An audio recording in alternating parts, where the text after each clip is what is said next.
My name is Jamil Alou. My visual practice revolves around conversations of identity representation and heritage.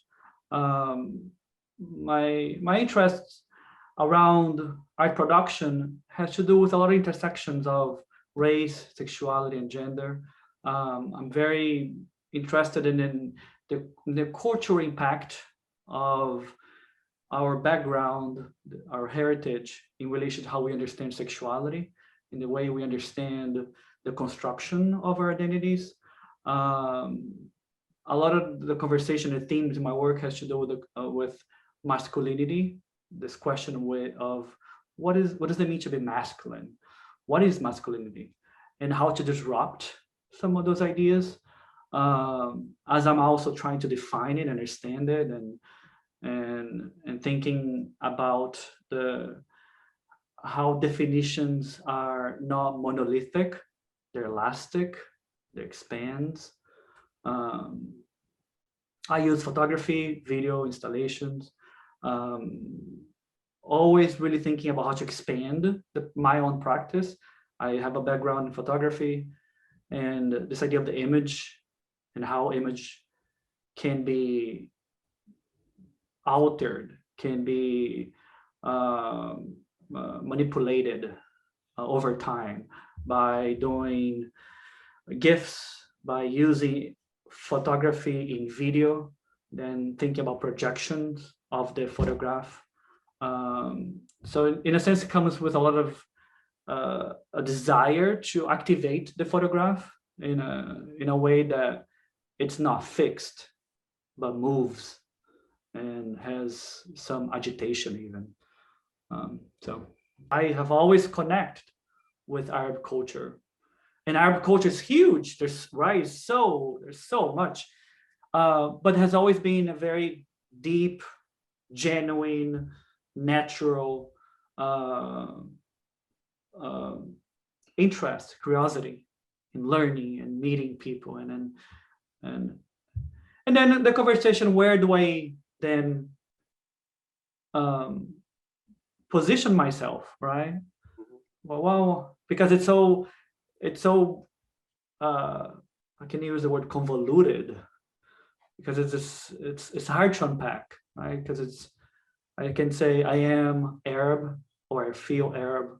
I have a very strong pride for being Arab, uh, or having an Arabic name. Uh, I've always loved. So it comes with, for me, has always was it has to do with my parents, has to do with my father, has to do with his family, my grandmother. This um, instilling in me a very deep connection to the culture, and there was never a conversation that of shame or that has to be hidden. No, it's always been very uh, introducing my life as an affirmation, as wonderful, it's fantastic, it's amazing, it's so rich, there's so much, so loving. So the way that I connect with our culture has to do with a lot of love.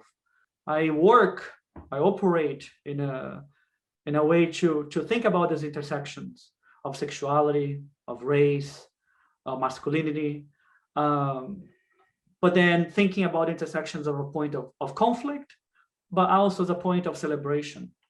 How to, how, instead of staying on the conflict of this conversation of oppression and the politics of it, how do I think about this other side has to do with a strong point of celebration, uh, and this how it has to do with how I celebrate Arabic culture in my own life. I celebrate. I think the word queer is has been constructed as a category that is not bound to limit. There's no limit. It's very expanding. It's very expansive. It's very elastic, uh, and and something that has to do with a lot of a conversation with pride as well. For me to arrive at a sentence that says, I am queer, I am gay, it was a long process of not only of acceptance, but of understanding. What does that mean to say that, right? What does it mean to say that today?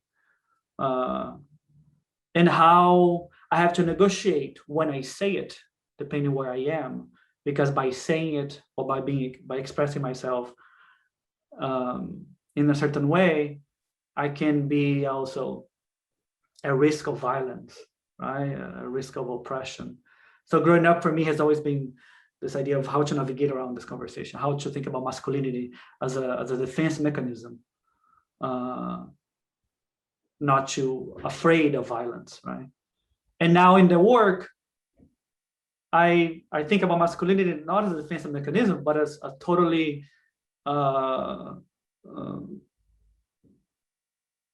problematic concept, right?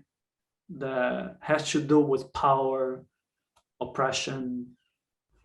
So how to disrupt that, how to interfere, corrupt, in a sense, this very strong idea of how men should be, how women should be. There's no should. What if you take the should out? What happens? I'm interested in that. There is an enormous value in creating a space of safety, a safe space, right? Especially considering how much violence, how much oppression exists within the conversation of queerness, within the conversation of the statement, I am queer, I am gay, I'm part of this community, right? It has a conversation, it's a conversation tied to a historical oppression that involves a lot of violence. So the fact that we come together as a group of artists to create in the gallery space, a place that we all can feel safe to talk about these themes, to talk about or to feel connected to others. So there's something about the collective experience as well. It is the idea of we artists are connecting to one another, connect to the public, and creating a space that celebrates the queer identity, celebrates the Arab identity, especially considering in a moment in political times that there's so much division, right, of this idea of the other, right? This idea that people can be understood or categorized or labeled as them. It's us, right? It's really us. So this show is really a very meaningful collaboration to all of us to come together and put images on the wall, create works that it celebrates our identities, and take also consideration of the oppression involved, right? Of how political is to say I am queer. So it's just not one thing. It's just, unfortunately, right? You can just say, oh, we're gonna just celebrate. Well, the celebration also comes with understanding there's a lot of oppression. Wonderful aspect of my practice that I truly love is a conversation that I don't work by myself. I work with friends, I work with people that I come to love by working with them. So I'm very open to the idea of collaboration in so many levels, from the very beginning of thinking about the work to all the way to the presentation of the work in a gallery, and how these things changed over time, how the work also changed over time. Thinking about the production of the rugs, for example, how the images that I produced for that piece, it started with a group of friends in the studio, having a lot of fun to conceptualize these narratives for the photograph, for the camera. And then making that into a work that became an installation, this idea of putting that image on fabric or on a t-shirt, and then evolving now to the conversation of putting that on a rug. So there's, again, the fluidity of the work. The work doesn't need to be, for me, doesn't need to be fixed, especially think about photographs, right? This idea of a photograph, an image can be reproduced. Well, if it can be reproduced, we don't need to reproduce every single time the same way. You can reproduce in different ways, right? Not only different sizes, but different everything, right? It can shape shift. It could be a projection one day. It can be on a shirt the next day. It can be on a monitor screen. So it's just, again, the fluidity, and brings the conversation to the work as well in relation to the fluidity of sexuality, fluidity of gender, the fluidity of identity. Right? There's this conversation as well. How we understand identity today, our own identity today. Also, it's going to change by the wisdom that comes with age, right? By aging. So it's again, it's all very, very, very elastic. I love that word, elastic, because it's just not this. It's like, even if you try to do this, it's still, there's a thing, it's still it's gonna change.